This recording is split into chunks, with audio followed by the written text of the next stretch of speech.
DJ Rupesh Bhelwa DJ Rupesh Bhelwa Aditya recording studio Gopalganj. गोइनी भैया के संगे ससुराल में गोइनी भैया के संगे ससुराल में दिल खो गइल वही जवार में दिल खो गइल वही जवार में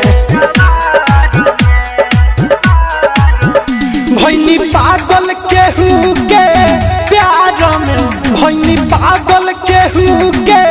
प्यार में दिल खो गइल वही जवार में दिल खो गइल वही जवार में। DJ Rupesh Bhelwa DJ Rupesh Bhelwa DJ Rupesh Bhelwa हो हो आहा हा हा हे हे आहा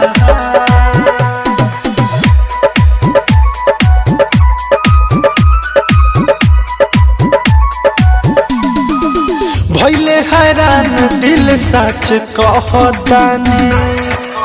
ले वही साली जो बहलोटा में पानी हाँ हाँ भइले हैरान दिल सच कहतानी ले वही साली जो बहलोटा में पानी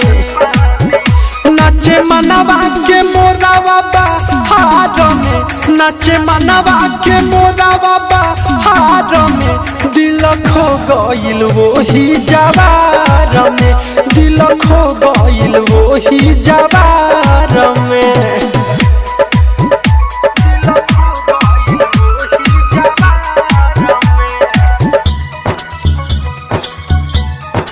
डीजे रुपेश भेलवा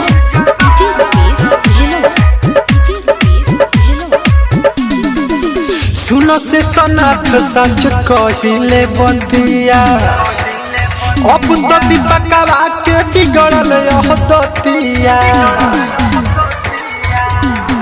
हाँ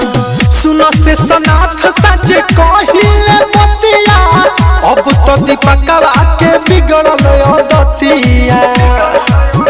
नींद लहके न के तनोया नार में नींद लहके न के तनोया नार में दिल खो गइल वही जवार में दिल खो गइल वही जवार में। सुन ल ए भाई।